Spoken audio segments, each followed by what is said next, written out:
আসসালামু আলাইকুম ওয়া রাহমাতুল্লাহি ওয়া বারাকাতুহু। আউযু বিল্লাহি মিনাশ শাইতানির রাজিম। বিসমিল্লাহির রহমানির রহিম। আলহামদুলিল্লাহি রাব্বিল আলামিন ওয়াল আকিবাতু লিল মুত্তাকিন ওয়াসসালাতু ওয়াসসালামু আলা রাসূলিল কারীম ওয়া আলা আলিহি ওয়া সাহবিহি আজমাইন। মহান আল্লাহ পাক রব্বুল আলামিনের দরবারে লাখো শুকর যে মহান আল্লাহ পাক রব্বুল আলামিন আপনাদের মাঝে আরেকটি ভিডিও নিয়ে যে আসার তৌফিক দান করছেন, এই জন্য সে মহান রব্বুল আলামিনের দরবারে শুকর জানাই আলহামদুলিল্লাহ। আজকে কোন বিষয়ে আলোচনা করব আপনারা থাম্বনেল দেখে বুঝতে পারছেন। আজকের আলোচনার বিষয় হলো রমজানের শেষ দশকের ফজিলত ও গুরুত্বপূর্ণ আমল। এই আমলটি রাকি, মুদাব্বির, চিকিৎসক এবং সকলের জন্য অত্যন্ত উপকারী। মহান আল্লাহ পাক রব্বুল আলামিন পবিত্র কোরআনে সূরা কদর নাজিল করছে। বিসমিল্লাহির রহমানির রহিম।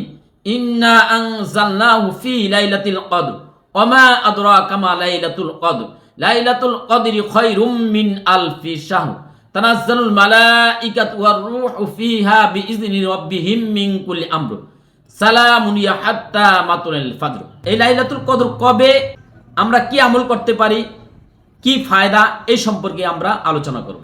হাদিসে আসছে হযরত রাসূল পাক সাল্লাল্লাহু আলাইহি ওয়াসাল্লাম বলেন, তাহারাউ লাইলাতুল কদরি ফিল আশরিল আওয়াখিরি মির রমাদান। হযরত রাসূল পাক সাল্লাল্লাহু আলাইহি ওয়াসাল্লাম বলেন, তোমরা রমজানের শেষ দশকে লাইলাতুল কদর তালাশ করো। অন্য এক বর্ণনা আসছে, তাহারাউ লাইলাতুল কদরি ফিল ভিতরি মিনাল আশরিল আওয়াখিরি মির রমাদান।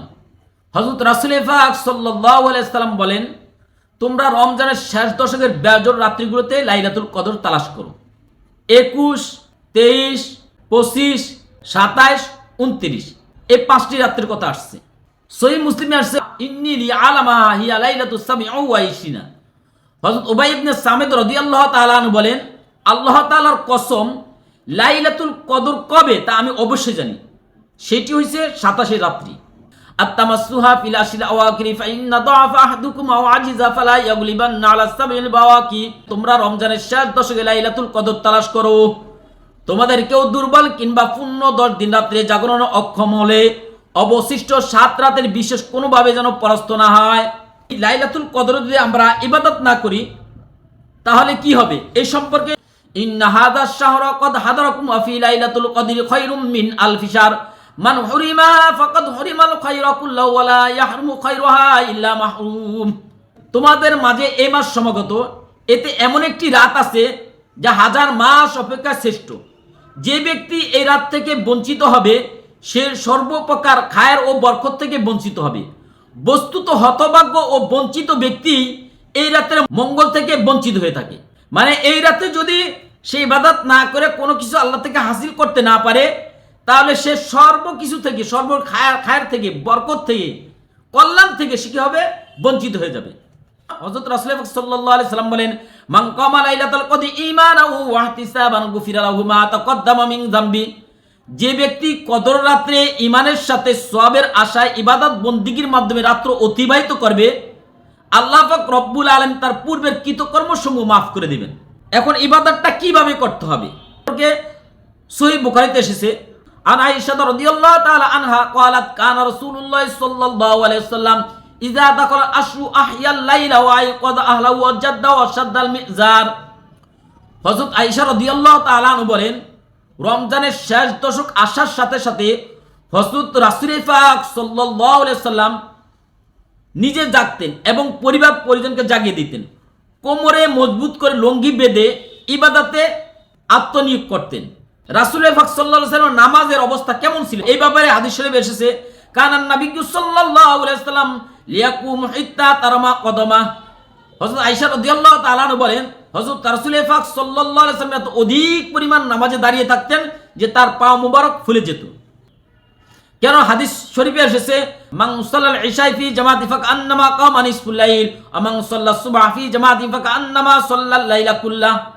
হাদিস শরীফে এসেছে হযরত রাসূল পাক সাল্লাল্লাহু আলাইহি ওয়াসাল্লাম বলেন, যে ব্যক্তি এশার নামাজ জামাতের সাথে আদায় করলো সে যেন অর্ধরাত জেগে থেকে নামাজ পড়লো, আর যে ব্যক্তি ফজর নামাজ জামাতের সাথে আদায় করলো সে যেন সারা রাত জেগে থেকে নামাজ পড়লো। তো এই জন্য আমরা এই রাতে কোরআন তেলাওয়াত করব, রাসূল সাল্লাল্লাহু আলাইহি ওয়াসাল্লামের পরে দুরূদ শরীফ পাঠ করব। কেননা একবার দুরূদ শরীফ রাসূল পাক সাল্লাল্লাহু আলাইহি ওয়াসাল্লাম পাঠ করলে 10টি গুনাহ মাফ হয়ে যাবে, 10টি নেকি লিখে দেওয়া হবে, 10টি মর্যাদা বুলন্দ করে দেওয়া হবে। এই ব্যাপারে হাদিস শরীফে আলোচনা আসছে। কোরআন তেলাওয়াত করতে পারি, ওমা কানা আল্লাহু লিউআযিবা ওয়া আনতা ফীহিম ওমা কানা আল্লাহু মুআযিবা ওয়া হুম ইস্তাগফিরুন। আল্লাহ পাক রব্বুল আলামিন আল্লাহর হাবিবকে বলে, যতদিন পর্যন্ত আপনি তাদের মাঝে আছেন তাদের আমি আযাব এবং গজব দিব না, এবং যতদিন তারা ইস্তিগফার পাঠ করবে ততদিন আমি তাদেরকে আযাব এবং গজব দিব না।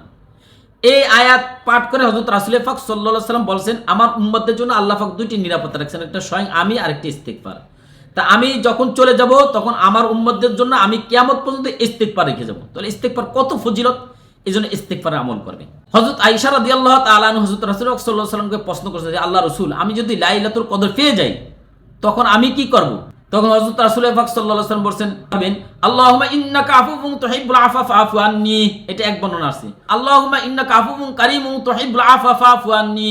যারা মুদাব্বির, রাকি, যারা বিভিন্ন রোগে আক্রান্ত, বিভিন্ন জিন জাদুতে, বদনজরে, ওয়াসওয়াসাতে ভুগতেছেন তারা, এবং কেউ যদি কোনো মাকাসুদ থাকে এবং কোনো চিকিৎসক যদি সুনাম অর্জন করতে চান, তাহলে আপনারা এই 10 দিন আমি যে আমলগুলোর কথা বলবো এই আমলগুলো করবেন। কেননা আমি তো পূর্বে বর্ণনা করছি এর এত কত ফজিলত। এই জন্য লাইলাতুল কদর কবে আপনি তো সেটা নির্দিষ্ট করে বলতে পারেন না। তো এই জন্য আপনি এই রমজানের শেষ 10 দিন একাধারে আমল করে যাবেন। যারা রাকি, মুদাব্বির, চিকিৎসক, প্রত্যেক নামাজের পরে ইস্তিগফার পড়বেন 100 বার, আস্তাগফিরুল্লাহ আস্তাগফিরুল্লাহ 100 বার পড়বেন।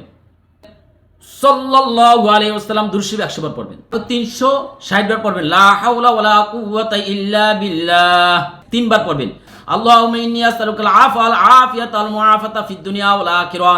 আল্লাহুম্মা ইন্নী আসআলুকাল আফওয়া ওয়াল আফিয়াতা ফি দীনি ওয়া দুনিয়ায়া ওয়া আহলি ওয়া মালি।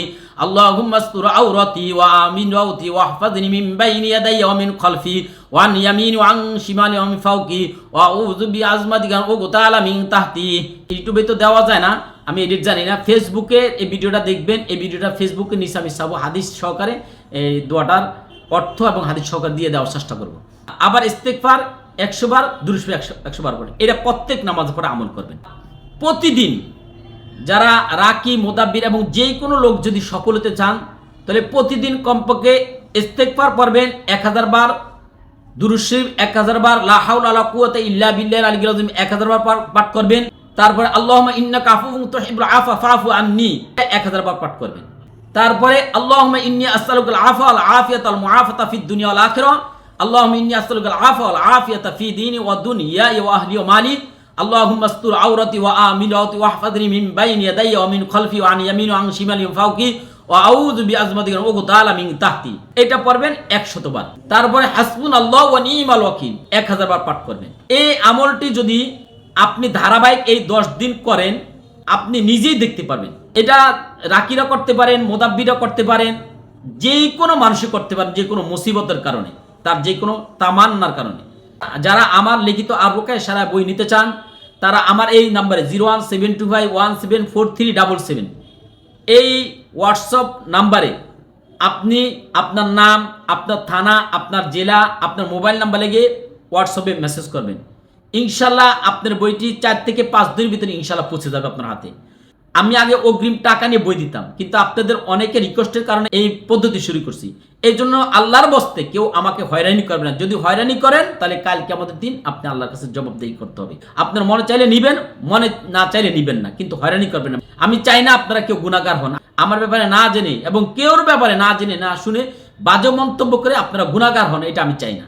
আল্লাহ পাক রব্বুল আমাদের সকলকে কোরআন শুনে বুঝে বুঝে আমল করার মতো তৌফিক দান করুক, শিরক মুক্ত ইবাদত করার মতো তৌফিক দান করুক, আমলে সলেহ করার মতো তৌফিক দান করুক। আসসালামু আলাইকুম ওয়া রাহমাতুল্লাহি ওয়া বারাকাতুহু।